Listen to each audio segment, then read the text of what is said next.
À la une de l'actualité ce soir, l'Organisation de la coopération islamique OCI s'insurge contre le récent massacre de Palestiniens à Gaza. Réunis en sommet extraordinaire à Istanbul, l'OCI réclame une protection internationale pour le peuple palestinien. Le Burkina Faso prend part à cette rencontre et préconise la solution à deux États. Les détails à suivre dans ce journal. Et dans ce journal, les difficultés que traverse la filière anacarde au Burkina. En cause, le faible rendement à l'hectare, mais aussi le prix d'achat de la graine de cajou qui n'est pas concurrentiel. Mais les acteurs attendent beaucoup la mise en place d'une structure de régulation des prix. Et qu'est-ce qu'elle va apporter concrètement à la filière? On en parle dans cette édition. Dans cette édition d'Abadi Zumbara Super Galian 2018, le journaliste des éditions Le Pays remporte le plus grand trophée de l'excellence en journalisme au Burkina. Le Super Galian 2018 reçoit 3 millions et une villa de 14 millions de francs CFA. Le reste du palmarès à suivre dans ce journal, ce sont là les titres du 20h. Mesdames, Messieurs, bonsoir. Ravi de vous retrouver.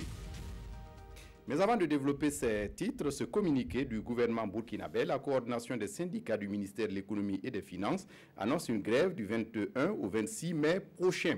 Le gouvernement informe l'opinion nationale que dans sa volonté de cultiver, de maintenir le dialogue social, il a rencontré les syndicats à plusieurs reprises et a présenté ses réponses à leur plateforme revendicative. Ces rencontres se sont tenues les 28, 29 et 30 mars 2018, puis le 24 avril 2018 au ministère de la fonction publique, du travail et de la protection sociale et ont connu la présence effective de tous les secrétaires généraux des syndicats membres de la coordination. La dernière en date, initialement prévue pour le 18 mai 2018 à 9 h, s'est tenue le 18 mai 2018 à 14 h pour donner suite à une demande de report d'heure exprimée par la coordination des syndicats du ministère de l'économie et des finances. Le gouvernement tient à rappeler que sur les points de la plateforme, les réponses apportées aux syndicats sont les suivantes. Sur la reconduction du check-off, concernant cette revendication, les syndicats demandent au gouvernement burkinabé de prélever d'office les cotisations des agents à leur reverser, quitte pour les non-syndiqués à faire des réclamations ultérieures. Le gouvernement note qu'il ne s'agit nullement d'une mise en cause du principe du check-off consacré par le décret 2012, ministère de la fonction publique du 26 juin 2012, instituant le prélèvement volontaire à la source des cotisations syndicales des travailleurs des secteurs publics et parapublics. Le gouvernement réaffirme son attachement à la cession volontaire préalable des cotisations des agents publics. Il s'agit pour le gouvernement de veiller à ce que le principe de la retenue sur le salaire soit conforme avec la liberté de gestion du patrimoine personnel des agents publics et de s'assurer que le mode opératoire s'exerce conformément aux dispositifs prévus en la matière. À cet effet, une fiche de cession volontaire de revenus a été transmise à l'UAS pour observation et le gouvernement en attend le retour.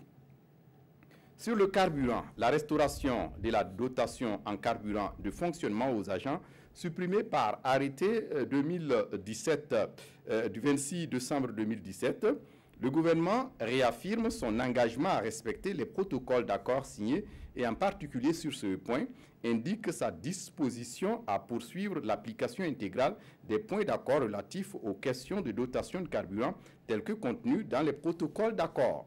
En conséquence, l'arrêté 2017 du 26 décembre 2017 ne peut s'appliquer en l'état et devrait être relu. Le relogement des travailleurs du Minefid dans le bâtiment R+4 du Minefid. Prenant en compte l'engagement des travailleurs à réintégrer le bâtiment R+4 du Minefid, le gouvernement s'engage à les y reloger dans un état fonctionnel au plus tard le 31 décembre 2018. L'arrêt des réformes entreprises au sein du Minefid sans adhésion des travailleurs, le gouvernement réaffirme que les réformes majeures au sein du ministère seront conduites dans un processus participatif avec les partenaires sociaux du ministère. La résiliation des contrats de vérification des importations avec les sociétés privées, Le gouvernement s'engage à mettre fin au programme de vérification des importations des marchandises avec la société Cotecna, conformément aux termes de leur contrat et dans le respect de ses engagements communautaires. Toutefois, le transfert du contrôle de la vérification des importations se fera conformément à la stratégie inclusive de réappropriation des fonctions externalisées de la DGD. En ce qui concerne la proposition relative au CCVA, le gouvernement s'engage à évaluer le dispositif mis en place avant toute décision. La partie syndicale sera associée à l'évaluation. L'adoption du statut sécurisant pour tout le personnel du MINEFID. Au regard des compétences d'information fournies par la coordination des syndicats, le gouvernement n'est pas en mesure, dans le cadre des présentes négociations, de se prononcer sur le contenu à donner à un statut sécurisant, étant donné qu'un processus qui se veut inclusif est ouvert sur la question de réforme des rémunérations et des avantages complémentaires. Il invite les partenaires sociaux à s'inscrire dans cette dynamique en suggérant les réformes les mieux adaptées à leur situation. Le gouvernement rappelle que les revendications syndicales, quelle que soit leur importance, ne sauraient perdre en otage l'ensemble des travailleurs et des producteurs du Burkina Faso. Il appelle la coordination des syndicats à trouver, dans le cadre du dialogue, des solutions qui satisfassent l'intérêt national tout en apportant des réponses aux attentes des syndicats. Le gouvernement tient à rappeler que les stagiaires et agents du SND n'ont pas le droit de grève et qu'ils ont l'impérieuse obligation de rejoindre leur service pendant la période de grève. Pour organiser la continuité du service public, le gouvernement a procédé à des réquisitions. En tout état de cause, le gouvernement invite tous les stagiaires et les personnes réquisitionnées à être présents à leur poste de travail conformément à la réglementation en vigueur. Les règles encadrant le droit de grève doivent être scrupuleusement respectées et la loi sera appliquée. Signé le ministre porte-parole du gouvernement, Remi Fulgence Danginou. La suite de ce journal, l'Organisation de la coopération islamique OCI a tenu ce vendredi à Istanbul un sommet extraordinaire des chefs d'État membres de l'organisation. Un sommet consacré au massacre des Palestiniens par Israël dans la bande de Gaza. Un bain de sang consécutif à la résistance des Palestiniens contre l'inauguration de l'ambassade américaine à Jérusalem. Le Burkina Faso prend part à cette rencontre et à travers son chef de la diplomatie réaffirme la position du pays d'une solution à deux États en Palestine. Quant à l'OCI, elle réclame une protection internationale pour le peuple palestinien. Les explications de notre envoyé spécial à Istanbul, Draman Dadjan. Plus de 60 Palestiniens tués lundi dernier à Gaza par l'armée israélienne. Un crime de trop aux yeux du Burkina et de ses alliés, membres de l'Organisation de la coopération islamique. Consternés, les 57 pays de l'OCI sont ici à Istanbul, en République de Turquie, pour manifester de vive voix leur soutien à la Palestine. Et cette déclaration condamne bien entendu les violences dont a été victime le peuple palestinien. Et cette déclaration réaffirme donc le soutien de l'ensemble de l'OCI au peuple palestinien et invite les différents États membres de l'OCI à prendre toutes les mesures nécessaires, donc les mesures politiques, diplomatiques et même économiques, faire en sorte que pour mettre fin aux souffrances du peuple palestinien. Pour une sortie de crise entre Israéliens et Palestiniens, le Burkina, pays laïque et membre de l'OCI depuis 1975, propose la solution à deux États. Nous avons tenu à partager les valeurs du Burkina Faso dans cette instance et ce sont ces valeurs-là qui nous font penser à une solution à deux États qui peuvent bien coexister dans cette zone-là. Donc à la fois l'État d'Israël et l'État de Palestine. À cette session extraordinaire, la 13e, voulue par Erdogan, le président turc, le monde musulman attend de la communauté internationale plus de fermeté vis-à-vis de Washington, qui selon l'OCI contribue à raviver le climat de tension qui perdure entre la Palestine et l'Israël. Autre titre de l'actualité ce soir, opération conjointe dans la lutte contre la criminalité transfrontalière. Le Burkina Faso et ses voisins togolais, béninois et ghanéens ont mobilisé environ 3000 hommes pour traquer les bandits qui écument la bande transfrontalière entre ces quatre pays. Une zone minutieusement traquée et qui a permis de saisir des armes et des produits prohibés. Les états-majors de ces forces viennent de faire le bilan de l'opération en présence de Jean-Eudes Bayala et de Maxime Zongo. Koudangou, c'est le nom de cette opération conjointe. Elle aura duré 3 jours du 15 au 18 mai dernier. Sur le terrain, près de 3000 hommes issus des forces de sécurité et de défense du Bénin, du Burkina, du Ghana et du Togo. Au caractère extraterritorial de la menace terroriste, nous devrions opposer le caractère organisé au plan régional, sous-régional de la riposte. Cette opération, musclée un plan de riposte longuement mûri par les chefs d'État de la sous-région qui entendent monter en puissance dans la lutte contre le fléau. Cette opération que nous avons organisée de concert entre nos 4 pays pour matérialiser les ambitions que nos chefs d'État ont affichées à partir de l'initiative d'Accra fait partie de la stratégie que nous déployons progressivement pour être à la hauteur de ces défis nouveaux.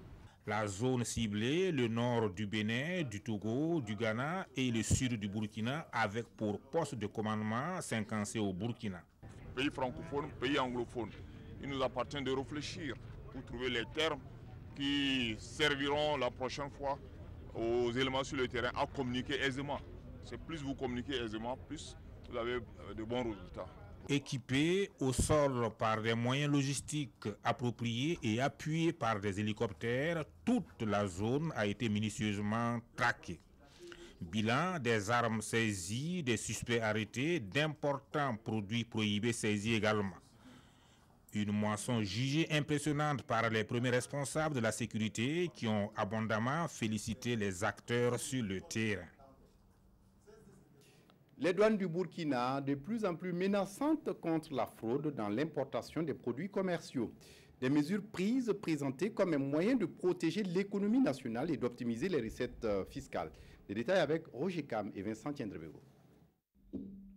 Face à la presse, les propos de Adama Sawargo sonnent comme un coup de rappel aux opérateurs économiques exerçant dans l'importation de produits commerciaux.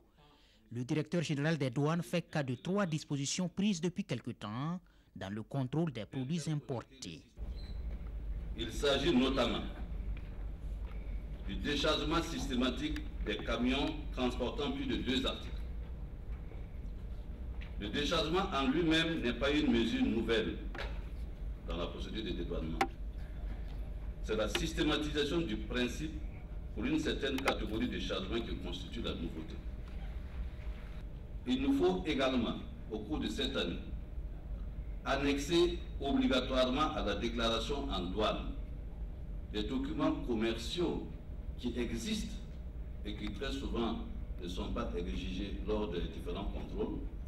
Il s'agit du connaissement, le bordereau électronique de suivi de cargaison, qui est un système mis en place par le Conseil burkinabé de chargeurs, la facture fret maritime, si les incoterms de la facture sont pris des balles d'usine, fort ou face. De lister et fixer des valeurs de référence pour les 20 produits les plus importés au Burkina Faso et qui alimentent les courants de fraude. Des mesures dont la mise en œuvre permettent de protéger l'économie nationale en luttant contre la fraude, avec à la clé une optimisation des recettes fiscales. Cette année, les douanes doivent mobiliser près de 695 milliards de francs CFA pour le budget de l'État. Nous avons, par rapport aux prévisions, nous sommes à 90,06% de taux de réalisation et en valeur absolue à peu près de 25 milliards en plus par rapport à l'année passée. Donc je pense que nous sommes dans les bonnes tendances. Le déchargement systématique présente un autre avantage permettant de prévenir la circulation d'articles dangereux dans un contexte de préoccupation sécuritaire. En outre, les douaniers souhaitent avoir de moyens conséquents et la collaboration des citoyens pour barrer la route à la contrebande. Et ces menaces de Éric Bougouma face au retard dans l'exécution des chantiers de bitumage de routes, notamment l'axe d'Idir, Thomas et Tougan et du tronçon de Dougou-Tougan. Le ministre des Infrastructures, qui était sur le terrain ce week-end, insiste sur le respect des délais contractuels, faute de quoi les sanctions prévues pourront être appliquées. Le point est avec Karim Drago. De Didir à Dédougou, en passant par Thomas et Tougan, le ministre en charge des infrastructures a visité ces différents chantiers de bitumage et de construction. Malgré un retard enregistré de part et d'autre, Éric Bougouma se dit satisfait de l'état d'avancement des travaux dans son ensemble. La compagnie sahélienne des entreprises CSE et l'entreprise Oumarou Kanazoué sont respectivement en charge du bitumage des tronçons Didi Thomas et Thomas Tougan, distants de 42 km chacun sur la route nationale numéro 21. Les retards enregistrés sont dus à un déficit en eau et à un décalage de l'axe depuis le début du projet situé à Sabou. Ces deux facteurs mis ensemble ont occasionné un retard important qui ont par moments inquiété les usagers de cette route, inquiété même les populations donc du Nayala. Aujourd'hui, on peut dire que des deux côtés, il y a un avancement significatif. L'entreprise Soroubat, en charge du bitumage du tronçon de Dougou-Tougan distant de 90 km sur la route nationale numéro 10, est plus en avance par rapport aux deux autres entreprises, mais accuse aussi un retard tout de même. Conscients de leur retard, ces entreprises demandent le prolongement du délai d'exécution. On est à environ 28% d'avancement des travaux. Non, ça ne sera pas respecté. On en a parlé au ministre, ça a été clair. On a demandé une prolongation de délai pour rattraper les délais de base. Il faut dire que les délais contractuels doivent être respectés, faute de quoi, évidemment, les sanctions qui conviennent vont être appliquées, tenant compte, bien entendu, des facteurs objectifs qui peuvent être à la base des retards. Donc certains retards, je vous l'ai expliqué tout à l'heure, sont compréhensifs. En dehors de cela, nous allons bien sûr appliquer les dispositions contractuelles et les entreprises qui méritent des pénalités vont se voir appliquer ces pénalités-là. Donc je suis sûr que les usagers de cette route connaîtront bientôt la fin du calvaire et les populations du Nayala, enfin, après plus de 60 ans, vont donc rouler sur le goudron pour parvenir tout simplement dans leur localité.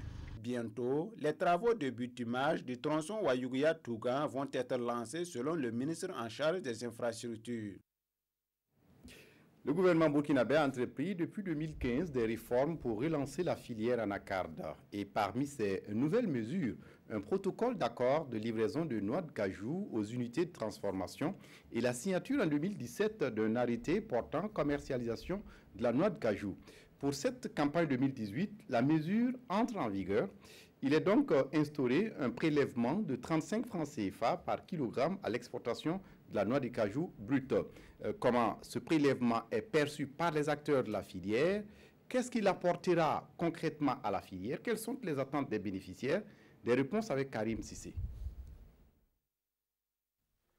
Troisième produit d'exportation agricole après le coton et le sésame, la filière anacarde bat de l'aile ces 3 dernières années au Burkina Faso. Et pour donner un second souffle à cette filière, l'État burkinabé a instauré à partir de cette campagne un prélèvement de 35 francs par kilogramme à l'exportation de la noix de cajou brute. Pour ce qui est du prélèvement, il faut d'abord préciser que pour l'exportation de la noix brute de cajou, il faut une autorisation d'exportation. Voilà, et cette autorisation est délivrée par les services du ministère du Commerce. Au niveau de Bobo, c'est la direction régionale du commerce, de l'industrie et de l'artisanat. Donc quand nous recevons les dossiers, nous calculons le prélèvement, puisque sur le dossier de demande d'autorisation, il faut préciser la quantité. Voilà, une fois que nous avons la quantité, nous appliquons le montant du prélèvement et on a le montant que l'exportateur doit payer. 20% de ce prélèvement seront reversés dans les caisses de l'État et le reste servira à financer la filière anacarde. De la production à l'exportation, en passant par la transformation, bref, tous les maillons seront pris en compte. Au Burkina, par exemple, nous sommes entre 250 à 300 kilos à l'hectare, tandis qu'ailleurs on assiste à 800 à 1000 kg à l'hectare.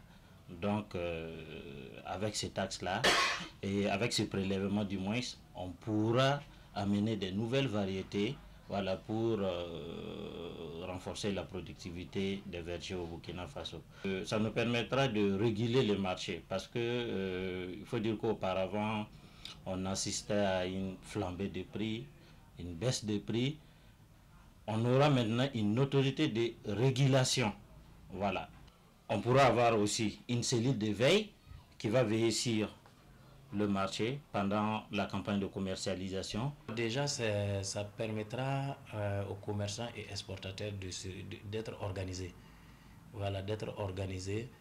Et puis, ça permettra aussi d'aller voir comment ça se passe dans les autres pays. Tous les produits ne sont pas transformés sur place au Burkina ici, parce qu'il y a les sous-produits qui ne sont pas valorisés. Bon, je me dis qu'avec ce prélèvement, les transformateurs pourront avoir des formations et même peut-être certaines technologies pour quand même transformer les sous-produits qui pourront les amener à être compétitifs sur le marché international.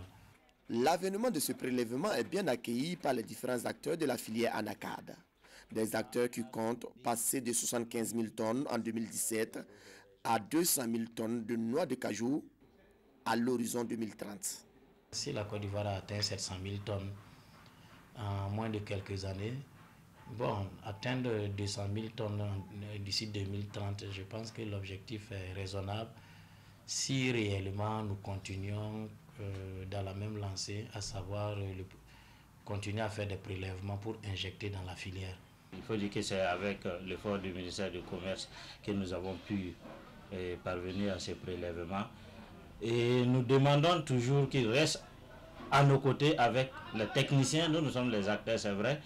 Mais je me dis que si nous avons les techniciens du gouvernement à côté, on pourra toujours apporter des solutions idoines à cette filière-là pour ne pas que dans les années antérieures, les problèmes qui minaient la filière perdurent.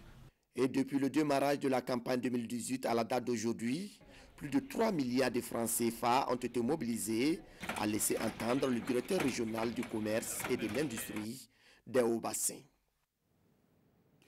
Une foire de la mangue à Rio dans le Sanguier, une foire uniquement réservée aux producteurs de la région du centre-ouest. Elle se veut un cadre d'échange entre acheteurs, producteurs et transformateurs. C'est une première dans la localité, nous dit ici Ismaël Diloma Sirima. La mangue à l'honneur à Rio. Plusieurs variétés sont exposées à la première édition de cette foire dédiée à ce fruit originaire d'Inde.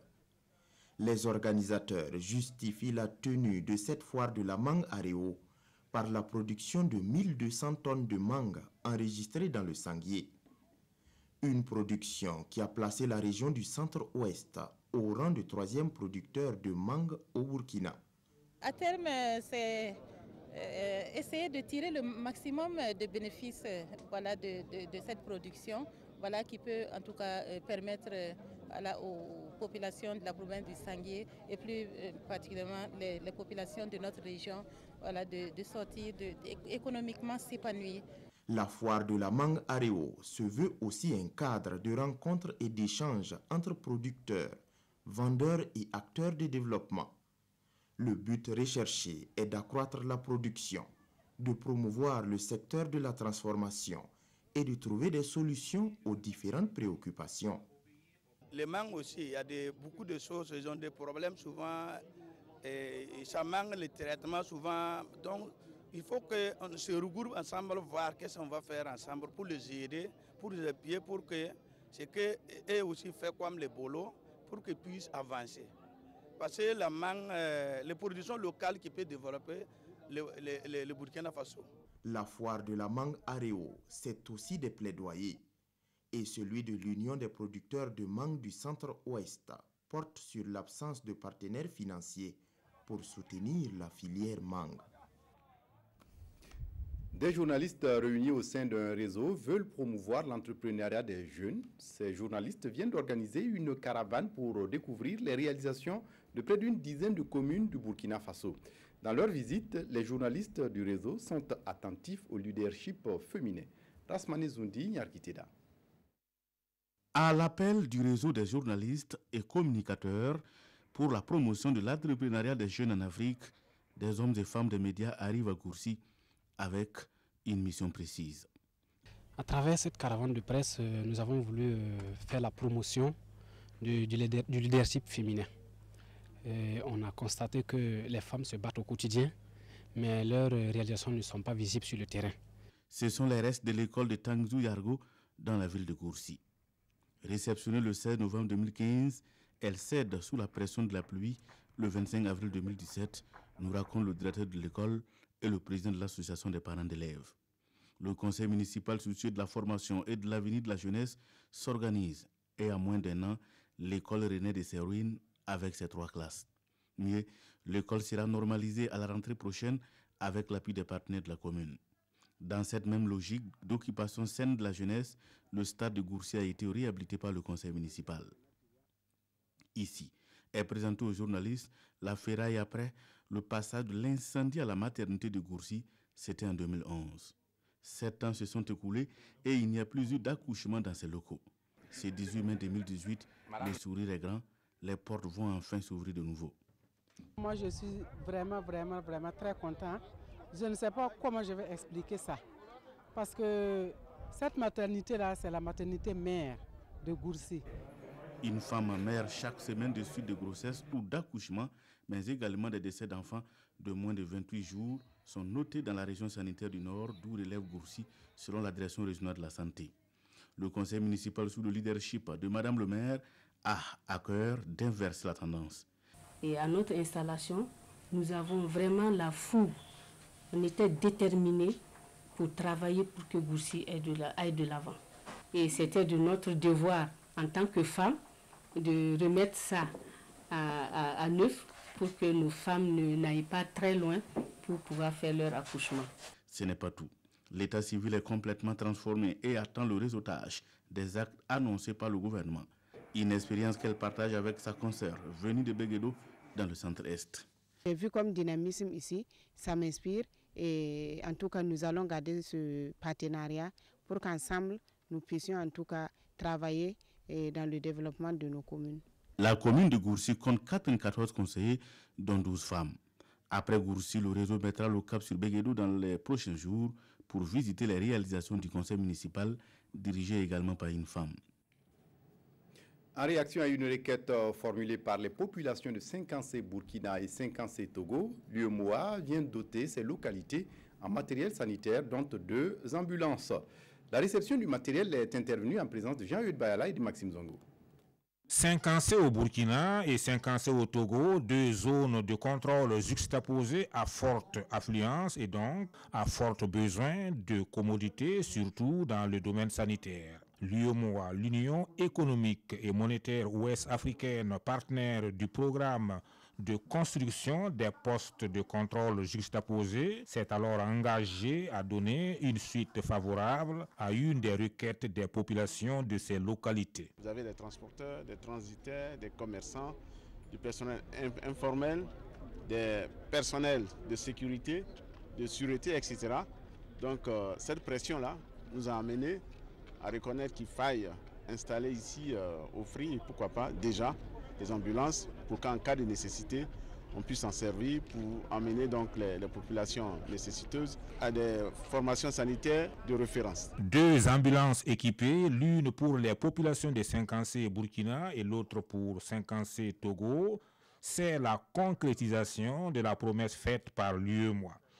Et je voudrais saluer donc le geste de l'UEMOA qui a compris tout de suite lorsqu'ils ont discuté avec les autorités locales que le besoin d'appui en infrastructure mais aussi en équipement de santé était essentiel parce que la pression est grande au niveau des postes de santé ici. D'un coût estimé à 60 millions de francs CFA, ces ambulances tout-terrain sont équipées d'une cabine sanitaire médicalisée, du matériel de premiers soins et bien d'autres commodités. L'éducation, les logements, les infrastructures, autant de secteurs sensibles que l'UEMOA entend y apporter d'autres appuis très prochainement. Toujours en santé, le lavage des mains comme un geste pour éviter les contaminations chez les professionnels de santé. Et pourtant, 89% des prestataires de santé au Burkina négligent ce geste, exposant ainsi leurs malades à d'autres maladies. À l'occasion de la journée de lavage des mains, l'accent est mis sur l'intérêt d'une bonne hygiène des mains. Salif Belem, Zalissa Sanfo. Se laver les mains. Une prescription obligatoire ce matin pour les prestataires de santé, les accompagnants de malades et autres visiteurs de l'hôpital pédiatrique Charles de Gaulle. Le dispositif est nouveau et attise les curiosités. Pourtant, il devrait en être ainsi tous les jours. Selon l'Organisation mondiale de la santé, 80% des infections sont liées au manque d'hygiène des mains. Et seul un lavage adéquat permet d'éviter les contaminations. D'abord, avant même donc de toucher le malade, le patient, nous devons pratiquer l'hygiène des mains. Après avoir également touché le malade, nous devons également pratiquer l'hygiène des mains. Avant donc de faire un geste aseptique, c'est-à-dire un geste donc qui a un risque d'infection, nous devons pratiquer l'hygiène des mains. Après être en contact avec un liquide biologique, nous devons également pratiquer les mains. Et enfin, après avoir été en contact avec l'environnement du malade, c'est-à-dire ses habits ou son lit, ses tenues, nous devons également pratiquer l'hygiène des mains. Selon les rapports du ministère de la Santé, 89% des professionnels de la santé au Burkina Faso négligent ces gestes, exposant ainsi leurs malades à d'autres germes nuisibles à leur santé. En commémorant aujourd'hui en différé la journée mondiale du lavage des mains, l'État espère un changement de comportement. L'État attend beaucoup quand même des praticiens qui s'approprient et qui fassent du lavage des mains leur dada. De manière à ce que ce que nous avons vécu hier comme transmission de germes à travers les mains sales, que demain, cela devienne quand même un long souvenir. Au cours de cette journée, des séances de sensibilisation, de démonstration de lavage de mains sont organisées. Et tout le monde est invité à faire du lavage des mains une habitude pour se prémunir de certaines maladies infectieuses. Je vous l'annonçais en titre, il a été reconnu le meilleur des meilleurs parmi les 229 candidats cette année au prix Gallian, les récompenses de l'excellence dans le journalisme au Burkina. Dabadi Zumbari est journaliste aux éditions Le Pays et sacré Super Gallian 2018. Le rédacteur en chef adjoint des éditions Le Pays reçoit donc à l'occasion un trophée et en plus 3 millions de francs CFA et une villa d'une valeur de 14 millions de francs CFA. La RTB Radio comme télé s'en tire également avec plus d'une dizaine de prix. Le film de la cérémonie avec Vincent Tiendrebego.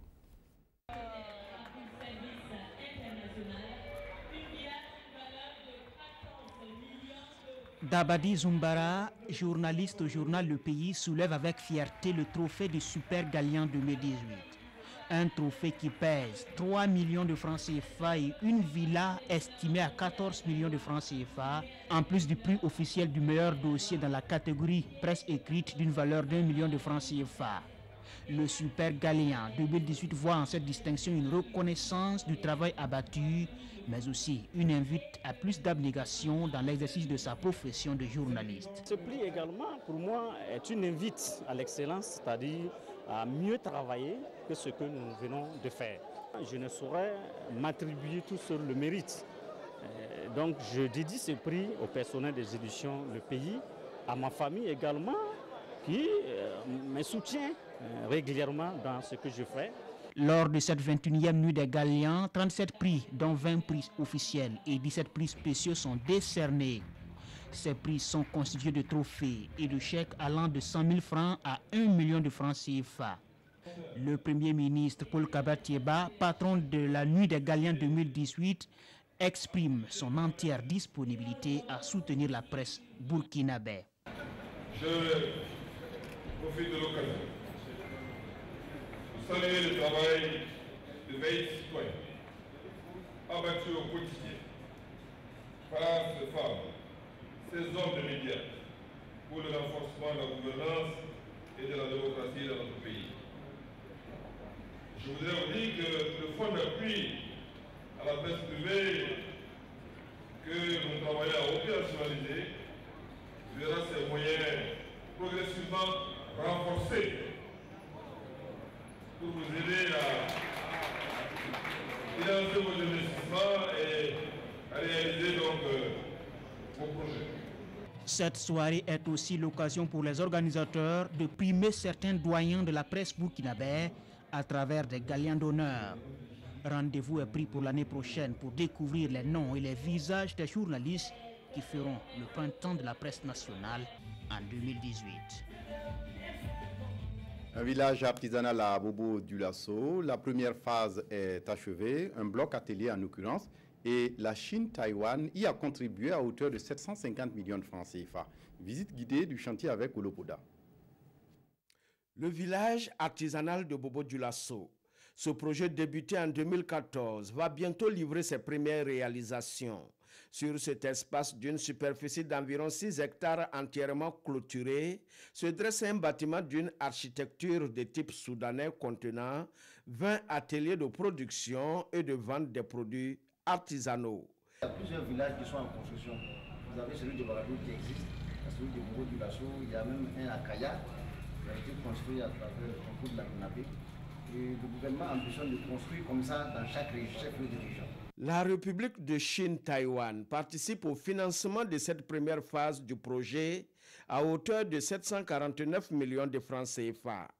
Cette première phase est achevée, mais les artisans devraient encore patienter car certaines dispositions réglementaires sont en cours d'élaboration. Il y a cet aspect, les tests, mais deuxièmement, il y a aussi l'aspect budgétaire. Il n'y a pas d'électricité, il n'y a pas d'eau. Donc la grande question, comment faire même pour que le minimum de conditions puisse être effectif sur le terrain pour permettre aux artisans qui seront là de pouvoir travailler. À terme, le village artisanal de Bobo-Dioulasso comprendra 4 blocs ateliers et d'autres infrastructures socio-économiques, notamment une infirmerie, un restaurant, des distributeurs automatiques des billets de banque. L'ambition est de contribuer à la croissance économique à travers l'amélioration des conditions de vie des artisans. Le coût total du projet est estimé à 7,5 milliards de francs CFA. Et pour refermer ce journal en sport, les étalons juniors sont en Tunisie pour disputer le match retour contre les chevaliers juniors de la Méditerranée. C'est une rencontre entrant dans le cadre de la phase retour des éliminatoires de la CAN Junior Niger 2019. Nos envoyés spéciaux ont assisté à un des entraînements en terre tunisienne des étalons, compte rendu avec Abdoulaye Kabouré et Roger Bembamba.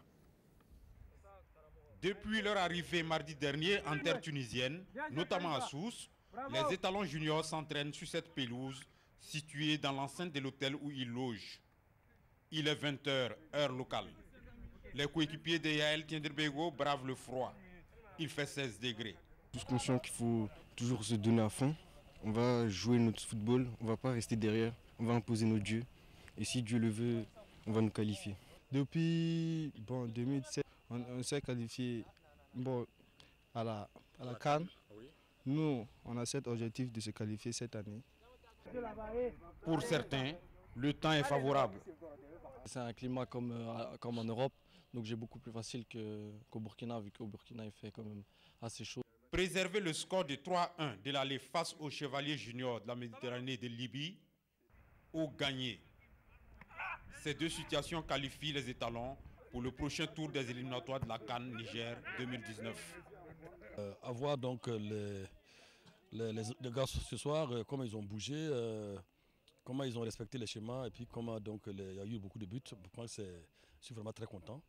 Je suis très content de l'entraînement et je sens que c'est des gars qui en veulent, je sens que c'est un groupe qui a envie de gagner. Étalon junior du Burkina, chevalier de la Méditerranée junior de Libye, c'est au stade Al-Baladi à Kram de Sousse, ce dimanche à 21h, temps universel. C'est donc avec cet élément de sport que s'arrête ce journal. Christine Koulibaly vous retrouve à 22h30 pour la dernière édition. Quant à moi, je vous retrouve demain à 20h pour l'édition principale. D'ici là, excellente suite de programmes sur la RTD. Au revoir.